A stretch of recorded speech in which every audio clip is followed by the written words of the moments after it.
Bonjour à tous, Franck Muller de Lyon. Nous sommes mardi 23 juillet. Je me vois dans l'obligation de revenir sur des événements concernant un match de foot, sur les événements surtout qu'on suivi. Ces fameux amateurs de foot, ce ne sont rien d'autre que des gens mal élevés. Ils se présentent comme supporters de l'équipe d'Algérie, mais en fin de compte, ce sont des aigris qui passent leur nerfs sur le mobilier urbain. Ce sont des lâches qui ont besoin de la foule pour passer à l'acte, notamment pour aller faire des actes racistes, anti-français, anti-noirs. Samedi, j'étais tombé sur une annonce, absolument pas reprise. Un chercheur en droit guinéen était mortellement agressé avant le match Algérie-Sénégal. Un fait divers. On vous dit c'est une agression meurtrière. Non, c'est un meurtre raciste. Mais il fallait surtout pas gâcher la liesse, la joie algérienne pour la presse parisienne. Donc effectivement, vous avez vu que le lendemain de ce fameux match, la presse française salue unanime la retenue. Ah oui, il y avait une retenue de centaines de milliers de Français d'origine algérienne descendus dans la rue pour fêter bruyamment leur victoire. En France, la folie des Fennecs a gagné plusieurs villes. Marseille, 25 000 fans,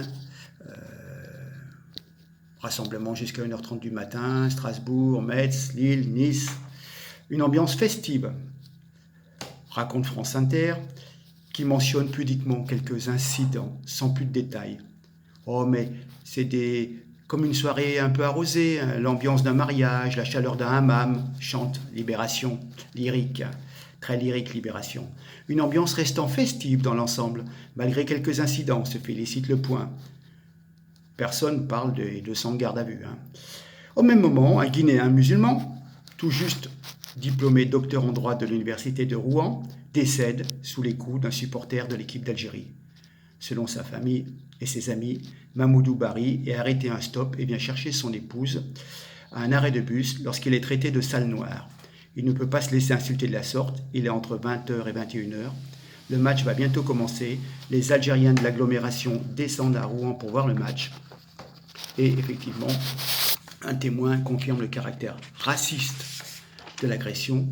Mais effectivement, comme par hasard, rien n'a filtré. Moi-même, j'avais publié ça sur ma page Facebook samedi, mais je guettais dans les médias pour voir si ces merdias allaient en parler. Non, rien. C'est seulement à partir de hier matin. Pourquoi ? Parce qu'en fin de compte, ça quand même, l'information a circulé sur Facebook et on a diffusé, on a fait passer l'info. Et aussi les agences de presse africaines ont fait passer l'info et du coup c'est quand même remonté à la surface. Peut-être un Français qui se serait fait franchement démonter, on va parler vulgairement, qui serait fait démonter la gueule, ça serait peut-être pas passé. Mais là c'était un noir et quelque part l'effet antiracisme a joué. Pour une fois ça a joué du bon côté. Et finalement, l'agresseur, on s'aperçoit que l'agresseur est en réalité de nationalité turque, grâce aux caméras de surveillance qui ont filmé la scène. Effectivement, dès l'annonce de sa mort, les réseaux sociaux s'emparent de l'affaire, ainsi que les médias africains. Et l'Association des Guinéens de France réagit. La presse locale range l'affaire parmi la rubrique des faits divers, sans plus de détails. Alors c'est très bizarre parce que ce noir est achevé au sol et on vous ressort la commémoration du fameux crime raciste par la police d'Adama Traoré. Et voilà, donc en fin de compte, on préfère brasser, pardonnez-moi l'expression, brasser la merde concernant Adama Traoré, parce que ça arrange, parce que c'est pour taper sur les flics. Et je ne me prononce pas sur la réalité de la chose. Hein. On brasse, mais par contre, un pauvre type cultivé, un musulman intégré dans la société française, qui fait des études de droit, qui se met au service de son pays, et ben lui, il se fait casser la gueule. Alors, l'AFP, un jour je vous ferai un article sur l'AFP, relate laconiquement ce qui s'apparente à un triste fait divers de province, Le contexte du match de foot n'apparaît pas. Les témoignages du frère de la victime sur Facebook non plus. Voilà. Selon le frère de Mamoudou, qui fait connaître la nouvelle, l'intention raciste du meurtre est indéniable, mais l'hypothèse d'un meurtre à noir ne correspond pas à l'ambiance festive qui, comme chacun sait, a régné toute la nuit de vendredi à samedi. Ah oui, tout le monde a fait la fête. Enfin bon, vous apercevez une chose, le silence est assourdissant. SOS Racisme est le cran. L'organisation de défense des Noirs se mure dans un mutisme complice. Le racisme, c'est pour les Blancs, quand c'est les Blancs, quand il y a un problème avec les Blancs, mais quand c'est les Arabes qui tapent, ou d'autres Noirs, on n'en parle pas, même si ce sont des crimes racistes. Alors, je reviens sur une intervention d'un général que vous connaissez, qui avait fait un rapport à l'Assemblée nationale, le général Soublet. Alors, écoutez bien ce qu'il dit par rapport à une certaine immigration. Quand on aime et on célèbre un pays, on y reste et on y vit. Ras-le-bol de ces faux Français. Vous allez me dire, mais la personne, elle est d'ultra-droite. Non. C'est pas, le monsieur qui parle, c'est pas un extrémiste fou furieux. Le général Soublet est au contraire un général de gendarmerie modéré. Dans la gendarmerie, c'est pas des fous furieux, c'est pas des 20 ans guerre. Il ne l'a pas écrit sous le coup de l'émotion des violences scandaleuses qui ont suivi la victoire de l'Algérie au foot et qui suivent systématiquement les matchs, dégradation, agression, pillage. Ce qu'il a dit, une immense majorité de Français le pensent. Ils en ont ras-le-bol. Ces jeunes et moins jeunes, qui ne se sentent pas français, qui crachent sur la France, qui paradent dans nos rues avec des drapeaux étrangers, qu'ont-ils vraiment de Français? C'est là, on peut se dire, ne sont-ils pas simplement des Français de papier? S'ils sont fiers de leur pays d'origine, pourquoi ne relèvent-ils pas leurs manches et ne s'y rendent-ils pas pour participer à son développement? Non. Et puis alors, ce qui est très fantastique, c'est que les médias, politiquement corrects évidemment, ne relèvent pas, ne parlent pas vous parlent de scènes de liesse et d'ambiance bon enfant suivant les matchs de l'Algérie. Mais on cache volontairement la réalité des violences. Nique la France, vive l'Algérie, on est en train de pisser sur l'Arc de Triomphe. On a fait plus vite que les Allemands en 40, on a pris Paris en 3 heures. Voilà ce qu'on entendait sur les Champs-Élysées le soir du 14 juillet. Quelques heures après le traditionnel défilé militaire. La France, ils nous ont colonisés. Aujourd'hui, c'est nous, on les colonise. Vous pouvez attendre à Paris le soir de la finale de cette compétition. Mais certaines scènes, c'est l'intifada de la Palestine. Regardez les scènes à Lyon que j'ai partagées sur ma précédente vidéo. Vous vous rendez compte qu'à Tours, des racailles ont même cherché à hisser le drapeau algérien à la place du drapeau français. Non mais attendez, comment peut-on vivre durablement? Je tiens quand même à rappeler que 76% des Français, sur un sondage IFOP de 2018, souhaitent un référendum sur l'immigration, et seulement 11% des Français trouvent que l'immigration a un impact positif. C'est un sondage Ipsos de 2016.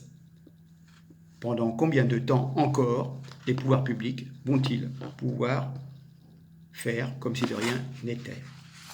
Voilà, il y a en partie des mots du général Soublet. Alors, je vais vous citer un homme politique qui s'appelle Nicolas Dupont-Aignan. Et il y a eu une polémique, mais bon, on va y venir. Comme tous les Français, il nous dit « J'ai été meurtri de voir des Français arracher le drapeau français, brandir le drapeau algérien. Ça pose quand même un problème. »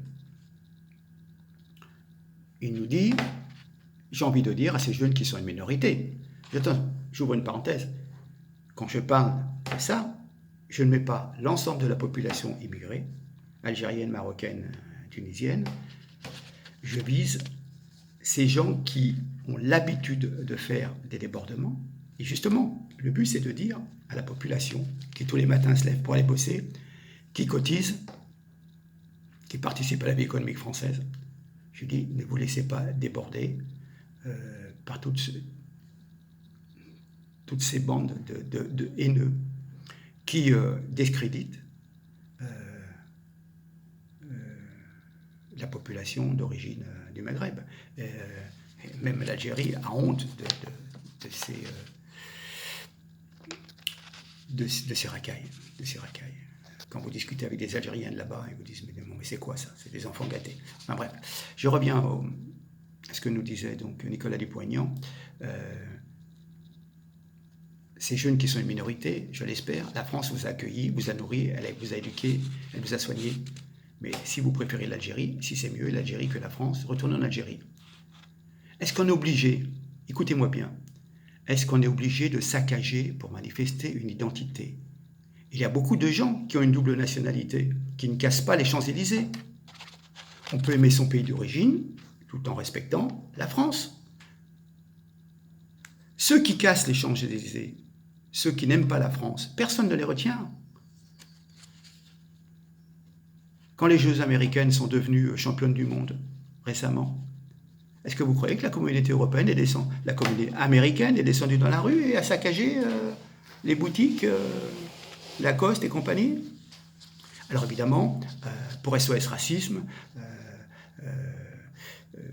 ça ne plaît pas. Hein. Pour information, M. Dupont-Aignan, une très bonne partie des supporters de l'équipe d'Algérie est française. Ah oui, justement, mais bon, on peut se poser la question. Hein. Le fait de crier « Nique la France » ou quand on est en train de pisser sur l'Arc de Triomphe, je tiens quand même à rappeler que quand on nous surnomme, nous, les Français, des sous-chiens ou des faces de craie, franchement, c'est quand même un peu chaud. Hein. Alors nous, on est des méchants Français, hein, racistes. Hein. Hein, on partage les allocations familiales avec les derniers arrivants. Et des gens qui n'ont jamais cotisé. Enfin, moi, c'est très bizarre, parce que c'est quand même... On est vachement racistes, nous, hein, en France. Hein. On partage tout, effectivement. Puis quand on voit qu'en Algérie, il y a une chasse aux noirs et qu'on les raccompagne au port du désert... D'ailleurs, avez-vous remarqué que quand un blanc a un litige, voire une bagarre avec un maghrébin, c'est toujours une attitude raciste. Mais quand c'est un maghrébin qui agresse un blanc, c'est qu'il devait se défendre, ou alors c'est que cet Algérien a des problèmes mentaux ou de drogue, comme le Turc hein, qui a tué le professeur guinéen. C'est quelqu'un qui a eu des problèmes déjà. Mais oui, déjà, pour tuer quelqu'un, il faut déjà avoir des problèmes, bien sûr. Enfin bon, je vous demande toute votre attention. C'est un courrier qui est paru dans Causeur du 20 juillet par quelqu'un qui est issu de l'immigration. Et vous allez voir que, sincèrement, tout ce qu'il dit, c'est un monsieur qui s'appelle Driss Ghali. Et donc, il y en a une tartine, mais sincèrement, vous allez voir, c'est jubilatoire qu'il y a des gens dans la communauté maghrébine, voire africaine, voilà, qui savent faire la part des choses, qui savent regarder vers l'avant et non pas nous ressasser des trucs d'il y a 70 ans. Voilà. Surtout par des merdeux hein, qui ont toujours vécu en France, qui ne connaissent rien, qui ne connaissent pas l'histoire de leur pays. L'Algérie, elle a été fondée par la France. Avant, c'était un no man's land dans le Maghreb. Il n'y avait pas d'État algérien. Okay, c'était dominé par les Turcs qui faisaient de l'esclavage et qui n'ont jamais rien fait en Algérie. Les Français ont construit des routes et des hôpitaux et des barrages. Et ils ont soigné les gens. Enfin bref. Bon. Alors, M. Driss Ghali, le 20 juillet, dans Causeur, à l'annonce de la victoire de l'Algérie en finale de la Coupe d'Afrique des Nations, quelques débordements ont éclaté comme le craignait la police. Près de 200 personnes ont été interpellées. Les drapeaux algériens ostensiblement de sortie n'étaient toujours pas exempts de quelques hostilités. Les Français peuvent se sentir en insécurité culturelle. Alors, on parle aux petits couillons qui sont dans la rue, qui cassent tout. Tu te dis amateur de foot, mais tu n'es rien d'autre qu'un mal élevé. Tu te présentes comme supporter de l'équipe d'Algérie, mais tu n'es rien d'autre qu'un aigri qui passe ses nerfs sur le mobilier urbain, un lâche qui a besoin de la foule pour passer à l'acte. Le drapeau algérien est ton alibi. Ce qu'il représente, t'es indifférent. Les seules couleurs que tu défends, ce sont les tiennes. Elles sont tristes et délavées, comme ton maigre bilan dans ta vie. Tu as un embarras binational. Tu n'es pas algérien. Tu es simplement les résultats d'erreurs commises par des Algériens, tes parents, qui n'ont pas su t'élever. Ton impolitesse fait de toi une caricature, une sorte de bête de foire, qui fait peur en même temps qu'elle inspire la pitié. Tu es un cliché ambulant qui coche toutes les cases du détestable. Vive l'Algérie, mais de quoi tu parles? En réalité, tu as un embarras binational. En France, tu causes la consternation. En Algérie, tu provoques la sidération à cause de ton manque total de savoir-vivre. Tu ne connais même pas l'histoire de l'Algérie. Autrement, tu n'attirerais pas l'opprobre sur le peuple qui a engendré des grands seigneurs comme Abdelkader ou Mokrani, nobles guerriers craints et respectés par leurs ennemis. Tant de gens sont morts pour l'Algérie, tant de braves ont connu la faim et le froid pour te donner un pays souverain. Tant ont soutenu la cause algérienne avec armes et munitions parfois. Et toi, tu ne trouves rien de mieux à faire que de poser tes fesses sur le capot d'une voiture en France et crier Viva l'Algérie? Tu crois honorer leur sacrifice en te faisant passer pour un clown? Un homme, un vrai, vit en fonction de ses valeurs. Si tu détestes la France, alors brûle ton passeport et casse-toi. Si tu estimes que tu as des droits sur la France, engage-toi dans un parti politique, quel qu'il soit, et défends tes intérêts. Ta maladie, tu es vraiment malade, est une compulsion. À la moindre occasion, tu dois te remplir les poumons et la cervelle d'insultes et de bruits de sirènes. On dirait que tu es vide de l'intérieur et que tout, et surtout n'importe quoi, peut combler ta vacuité. Il t'a manqué une paire de baffes à un âge précoce. Tu avais besoin d'un cadre, on t'a donné des caresses. Tu languissais pour des règles et on t'a offert des excuses. Résultat, tu t'es perdu dans l'existence et tu as laissé passer ta chance de réussir. Maintenant, tu imputes ton échec aux autres. Tu veux gâcher la victoire du football algérien, en faire un événement triste et déplorable, ruiner l'œuvre de ces joueurs talentueux qui, eux, ont trouvé un sens à leur vie. L'histoire du sport africain se souviendra d'eux, de toi. Personne ne gardera la moindre trace. En vérité, tu n'es qu'un aigri et un jaloux. En brûlant les voitures et en cassant les vitrines, tu veux faire croire au monde qu'il n'y a pas d'intégration possible. Que les Arabes ne seront jamais des bons citoyens. Or, tu le sais bien au fond de toi, l'intégration fonctionne pour certains. Pas assez pour absorber les bouleversements démographiques, mais suffisamment quand même pour que des Algériens dirigent des cliniques ou donnent des cours à l'université. Leur succès est insupportable. Alors tu casses et tu craches pour éclabousser leur aura. Tu veux qu'on mette tout le monde dans le même sac. Tu as la passion triste des peuples du Sud qui aiment saboter les étoiles qui montent et cultiver les mauvaises herbes. Dès qu'une fille sort du lot, tu la traites de pute. Dès qu'un mec se distingue, tu le qualifies de traître. Tu n'es qu'une pâle copie des millions d'aigris qui peuplent les cafés au sud de la Méditerranée. Comme eux, tu es le porteur passif d'un virus mental nommé défaitisme. Oui, mais la France a colonisé l'Algérie pendant 130 ans. Ah, tu parles d'un traumatisme, pauvre garçon. T'as dû souffrir, toi, hein, le martyr, sous le joug des pieds noirs. Toi, t'es né après 1962. T'as pas honte de t'approprier la souffrance de tes aïeux. Toi qui compatis tellement aux crimes du passé, tu devrais t'intéresser aux outrages faits au peuple algérien avant 1830. Renseigne-toi sur l'occupation ottomane qui a duré plus de 3 siècles. Tente de localiser une seule fois sur une carte les infrastructures, les hôpitaux légués par les Ottomans, les cousins turcs musulmans en Algérie. Rien, ils n'ont rien laissé, ils ont tout détruit. Les Ottomans ont prélevé l'impôt en Algérie, pratiqué l'esclavage, discriminé les populations autochtones qu'ils ont maintenues dans l'analphabétisme et le dénuement. Et toi, tu fermes les yeux. Pourquoi tu ne vas pas crier « Viva l'Algérie » à Istanbul? La France, en 62, a laissé un pays équipé, des routes magnifiques, des barrages, des centres de recherche, une chaîne de télévision moderne. Les Français ont soigné le typhus, le paludisme et la variole. Ils ont dépensé des fortunes pour améliorer le sort des Algériens. Pourquoi crois-tu que De Gaulle a tout voulu remboler et est parti illico presto? Parce que ça coûtait cher, l'Algérie coûtait cher à la France de soigner la misère accumulée par des siècles de mauvaise gouvernance et de retard technologique. Bien entendu, la France aurait dû faire plus, beaucoup plus. Elle a attendu 1954, c'est-à-dire le début des hostilités pour se retrousser les manches sérieusement. Campagne de vaccination, dissémination des soins médicaux au Djebel, développement de l'irrigation. Oui, la France a des choses à se reprocher, mais tant de choses à mettre à son crédit. L'histoire est têtue, mais elle est aussi faite de contrastes. Il n'y a que les enfants et les sots pour refuser la nuance. Alors quand on vous dit « L'Algérie est un pays riche et la France l'a pillé », douce illusion. Il faut lire Jacques Marseille et Daniel Lefebvre pour comprendre que la colonisation n'a pas été une bonne affaire pour les Français. Elle l'a été pour certains capitalistes, c'est indéniable, mais pas pour la République française. La colonisation a été réellement utile pour la France pendant la Seconde Guerre mondiale, lorsqu'effectivement, c'est vrai, tous les musulmans d'Algérie, les pieds noirs et les dizaines de milliers d'indigènes, maliens, sénégalais, marocains, ont combattu le nazisme.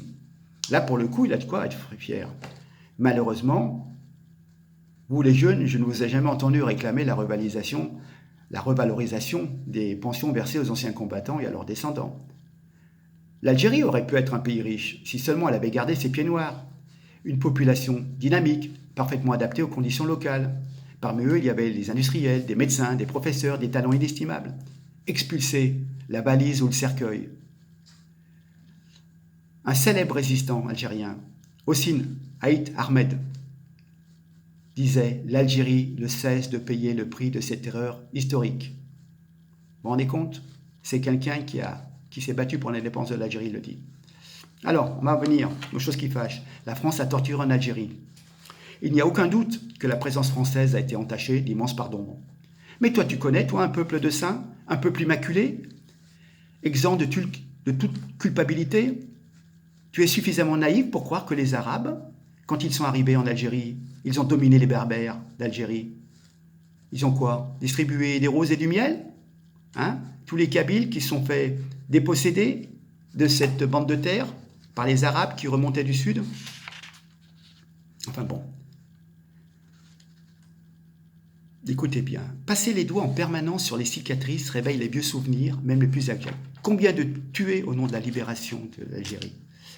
Apprends à tourner la page. Il n'y a que les enfants qui vivent dans la mémoire immédiate. Les adultes sont capables d'aller de l'avant. Est-ce que les Chinois passent leur vie à cracher sur les Japonais pour le viol de Nankin? Non, ils préfèrent travailler. Est-ce que les Vietnamiens tiennent rigueur aux Français pour l'Indochine? Non, ils n'ont pas le temps de se plaindre. Ils bossent. Chaque année, plus de 1,5 milliard d'euros sont transférés vers l'Algérie par la diaspora installée en France. Par vous, les parents et tout, qui envoyaient de l'argent au bled. Hein? C'est pas mal, hein?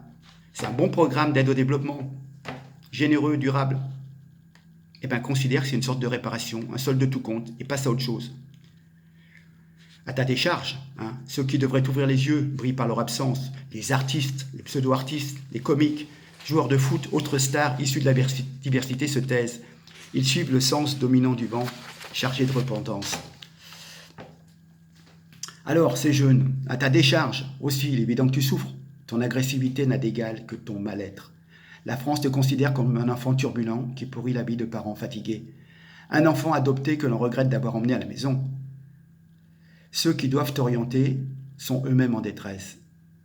Ils sont égarés par un malaise dans les valeurs qui remontent à 1968 et lessivés par tant de reproches et de récriminations. Avoir pitié de toi ne te rend pas service. La France ne va pas changer pour te faire une place. Le monde non plus. Tu as raté la première mi-temps. Ce n'est pas grave. La vie est un match de foot qui se gagne aux prolongations.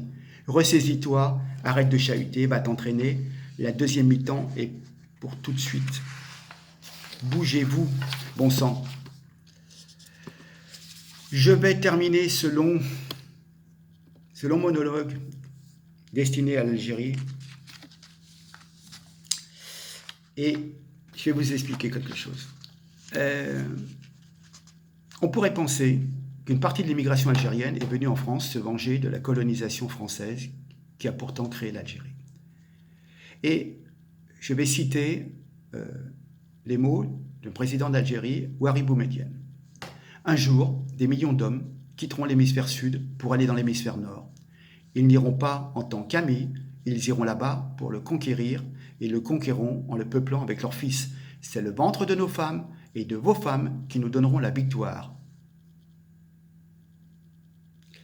Donc, outre la délinquance, les viols, les cambriolages, les incivilités, les débordements lors de victoires de l'Algérie à la Coupe d'Afrique montrent un certain irrespect envers la France et une certaine tentative de conquête territoriale de la France par la démographie. Soyez-en persuadés. Et je vais conclure simplement par quelque chose qui se veut apaisant. Comment dire? Quelque chose qui est complètement fou. Réfléchissez bien. Nombre de parents issus de l'immigration éduquent leurs enfants dans un respect quasi religieux de leur pays d'origine. Et c'est en fin de compte le pays d'origine qui devient le vrai pays de leurs enfants au point qu'ils se baladent avec le drapeau. Et c'est pourtant un pays qui n'a rien fait pour eux et que ces enfants adultes, leurs parents ont dû s'expatrier, aller en Europe pour travailler, car le pays d'origine ne leur donnait rien pas de prestations sociales, rien, que dalle. Macache, Walou, hein, pour parler bien. Eh ben, ils sont venus en France pour avoir un petit peu plus de prospérité, pour travailler. Leurs enfants sont nés dans des conditions beaucoup plus stables et agréables qu'au bled. Éducation gratuite, soins gratuits, etc., etc. Et pourtant, ils adulent le pays d'origine. Parce que on n'a pas été bon dans une certaine assimilation et pas été bon au niveau de l'école. On est toujours dans la repentance. On n'a pas à être dans la repentance. Voilà. Nombre de parents éduquent leurs enfants dans un respect quasi religieux du pays d'origine. Et c'est bien là le problème. Voilà. J'espère ne plus à revenir là-dessus. Il y a d'autres choses beaucoup plus intéressantes que les méfaits de ces enfants gâtés qui se croient tout permis et qui n'ont aucun respect. On est d'accord, ce n'est pas un appel à la haine, c'est simplement un parler franc, les yeux dans les yeux. Ok ? Il y a une bande de petits cons qui pourrissent la vie à tout le monde. Voilà, c'est pas en sautant sur des bagnoles, quand vous voyez que des mecs secouaient des voitures où il y avait des femmes dedans, leur piquent leur téléphone et vous disent sur vidéo, de toute façon je vois pas ce qu'elles foutent là, ces bonnes femmes, elles n'ont pas à venir au milieu de nous quand on est en train de célébrer la victoire. C'est-à-dire que les femmes doivent rester à la maison. Ben non, en France, les femmes, elles sortent. Ok ? Voilà, c'est pas comme dans une cité où les mecs ils partent travailler, ils enferment leurs femmes pour pas qu'elles sortent. Ils les enferment dans leur appartement. Et ça s'est vu à Vénissieux. Ok ? Voilà. Alors c'est des jeunes, hein, c'est des jeunes qui ont 20-25 ans, ils ont des mentalités de pire qu'au fin fond de la campagne du bled. Non mais attends, c'est quoi les mecs ? Ils sont en France, ils veulent laisser les femmes à la maison. Attends. Pouh là là. Bon, sur ce, écoutez, merci en tous les cas de votre écoute. Je continuerai certainement sur le CETA, le Mercosur et tout. Ils sont en train de nous faire des tas de... nous faire bouffer de la merde. J'ai les preuves là. Même Le Monde en parle. J'y reviens la prochaine fois. D'accord ? Allez, je vous souhaite une bonne journée. Écoutez, partagez un maximum. Je ne suis pas dans la confrontation, mais franc, les yeux dans les yeux. D'accord ? Ça marche. Allez, il y a des gens bien de partout, mais des connards, il y en a, et parfois, nous, on a récupéré tous les connards. Enfin bref. Allez, ciao, ciao. Merci. Bonne journée. Partagez, abonnez-vous. Merci beaucoup. Au revoir.